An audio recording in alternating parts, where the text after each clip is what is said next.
Non, c'est le truc Vénus. Ah oui, non, parce que je pensais que c'était le cul de mon ex avec une abeille dessus.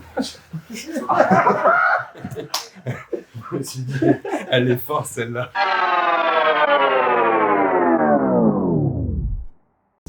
Donc salut Sly, comment ça va? Ça va la forme. Pour ceux qui ne te connaissent pas, est-ce que tu peux te présenter en 2 mots? Toi, ton activité, d'où tu viens, etc. Alors moi je viens de Lyon, on va dire. Je suis resté longtemps à Lyon. Et je fais du graffiti, de la peinture et je me promène. D'où vient ton pseudo Sly? Sly, j'ai vu que c'était Sly. Là, ça vient de l'ennui en cours. Il y a un S, un N, un Y, j'ai trouvé ça stylé. Et après, la loose, c'était un peu la loose, quoi. D'accord. J'ai vu que c'était aussi Sly l'apiculteur, que tu faisais beaucoup d'abeilles, c'est un peu ta marque de fabrique, ta signature. Ouais, carrément. J'ai fait des abeilles, mes premières abeilles, je les ai faites à Clermont. Puis après, en fait, j'aimais bien l'abeille, ce que ça représente, la vie. Puis à Lyon, on voit pas trop d'abeilles. Donc, après, je l'ai décliné en rose. Je trouvais que ça claquait. Puis j'ai continué. Puis maintenant, j'en fais moins un peu parce que j'ai eu des petits problèmes, mais sinon, c'est toujours l'abeille. Des petits problèmes, c'est-à-dire?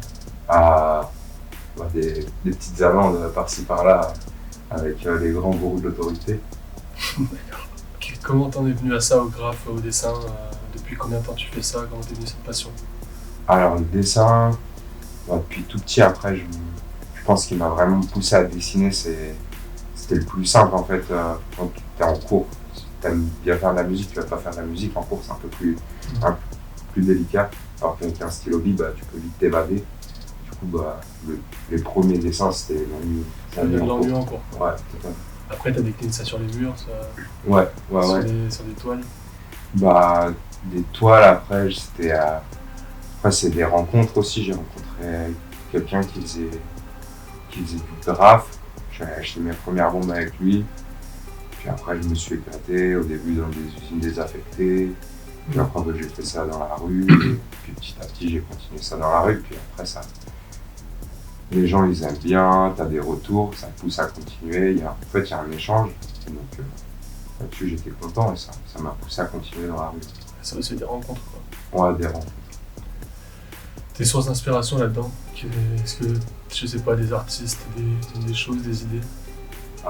Je sais que quand je suis arrivé dans la région lyonnaise, c'était je savais pas trop ce que c'était. Ça me faisait penser un peu à... C'était l'armée des 12 singes avec leur pochoir, mais ici c'était des oiseaux sur Perret. Donc Peck, et après c'était Birdie Kid, et ça m'a bien inspiré. Même la carotte. Ouais. Faux. D'accord. Ça m'a bien inspiré. Donc des artistes avant tout. Ouais. Sinon, si tu as une œuvre que tu pourrais me citer dont tu es le plus fier ou un projet La dernière où je suis bien fier, c'est TVB, Tout va bien. Et je l'ai fait c'était le premier confinement. Et ça m'a bien défoulé. Et puis sur le final, j'étais satisfait. Mais après, bon, chaque œuvre, plus j'en fais, puis à chaque fois, plus j'ai envie de toujours plus. Et du coup, quand je vois les œuvres d'avant, je suis toujours déçu. En fait, j'arrive toujours à me surprendre, ce qui me pousse toujours à continuer, à essayer de nouvelles choses et jamais tomber dans la routine. Tu penses que tu t'améliores à chaque fois? Tu te renouvelles? Ouais, je pense que j'essaie des choses, après je les mixe avec des choses que j'avais acquises avant. Et puis après, avec ce que je vis aussi à côté, mes rencontres et tout, ça évolue. Puis ça évolue aussi par rapport à ce que j'ai dans ma tête, les émotions. Voilà. Tu travailles essentiellement dans l'espace urbain, sur les murs. On a vu aussi que tu travailles aussi sur des photos, sur des toiles. Plus récemment peut-être. C'est quoi que tu préfères maintenant? Alors, en vrai, pour tout ce qui est expérimentation, j'aime beaucoup la peinture, donc tout ce qui est tableau. Et après, la rue, c'est le top. Enfin, la rue, du moins la bombe. En fait, tout ce que tu vas faire en plus petit format, le but aussi, c'est d'arriver un jour à le faire aussi en grand format. Donc quand tu m'as dit le mur, c'est la finalité, etc. Quand tu arrives devant un mur où tu t'as décidé d'aller dans la ville, t'arrives pas sans idée, tu as déjà travaillé ton idée sur papier ou sur quelque chose, ou tu arrives comme ça à la nature? Bon, après, quand j'arrive dans la ville, généralement, tout ce que je vais graffer, généralement, c'est mon abeille, donc c'est déjà dans la tête. Oui. Après, si c'est sur du légal, je vais m'inspirer de ce que je fais en amont. Et ouais, donc du coup, tu dis quand c'est du légal, t'arrives avec ton idée et c'est tout, donc tu peux le faire. C'est quoi la différence entre pour toi légal et pas légal? Moi, par exemple, je ne vois pas la différence. Le légal, c'est quand tu as tout ton temps. Quoi, où tu peux, légal, je vais te dire, on va dire c'est usine désaffectée, spot genre poche, où tu viens avec tes bombes, tes bières, tu peux te poser toute l'après-midi, il n'y a personne qui va te faire chier. Ouais. L'illégal, c'est quand tu es solo dans la rue, tu dois guetter autour de toi et puis voilà, tu fais ton truc et tu te barres. T'as pas le temps. D'accord. Donc au-delà de la rue et de la ville, où est-ce que tu rends visible ton art? Par exemple sur les réseaux, si jamais tu as un blog ou un site internet, si jamais tu fais des expositions par exemple. Alors, mon premier média de communication, on va pas se mentir, maintenant c'est Instagram. Et après, ouais, je fais des expos. L'année dernière, j'en ai fait 4, donc c'est sympa. Les expos, il y a du retour et puis il y a du vrai, quoi. C'est pas derrière un téléphone, donc c'est vachement sympa. Après, je pense qu'en réalité, la meilleure des pubs, c'est la rue. Est-ce que tu peux me citer par exemple des expos que tu as faites? Alors, je me fais ma dernière expo, je l'ai fait au Bomp avec Okami, c'est un autre graffeur. Bomp, c'est un centre culturel ça fait bar expo. Donc c'est sur les pentes de la Croix-Rousse. Tu peux m'en dire plus du coup sur ce collectif Omart? Donc Omart, c'est un collectif. Donc 12 artistes, un par mois. Et chaque année, ça se renouvelle. Et donc ils ont leur propre galerie. Où donc chaque mois, l'artiste désigné de ce mois-ci expose. Et à côté, en fait, leur concept, c'est avec 3 œuvres de chaque artiste, les louer en fait à des entreprises qui elles-mêmes en fait changent leur tableau tous les mois. Donc ouais, Omart, tu vas être là-bas pendant un an, c'est ça? Ouais, totalement, un an. Puis après, en fait, ils te proposent aussi des projets par rapport à leurs partenaires. Donc des fois avec des entreprises sur des plus gros projets, sur des projets de fresques. Et donc après, même si tu fais plus... Donc là, par exemple, le collectif 2020, il existe toujours parce qu'il y a toujours des projets en fait pour eux. D'accord. Est-ce que tu pourrais nous raconter maintenant une bonne anecdote, un bon souvenir et une mauvaise anecdote que tu as en tête? Alors en tête, bonne anecdote, j'en ai plein. C'est toutes les soirées où tu commences bien, tu bois un peu, t'es avec tes copains et tout. Puis après tu sors les bombes, là tu vas éclater tout ton périmètre, ça c'est des bonnes. Puis bon après ces bonnes nouvelles, c'est quand t'es trop en confiance, tu fais pas assez gaffe, et puis tu te fais réveiller le matin à 8h par, je sais pas, la police du premier. T'as le bon et le mauvais souvenir en même temps. Ouais, voilà, c'est exactement ça. Tu passes du tout au tout. Ouais. D'accord. Ça t'est arrivé plusieurs fois ça? Ça m'est arrivé 2 fois. D'accord.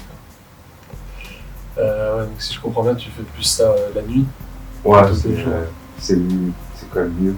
Plus sûr. Après, la journée, en réalité, j'hésitais à m'acheter une combinaison. Là, j'avais vu à Emmaüs une combinaison EDF et tout. Ça, plus c'est gros, plus ça passe.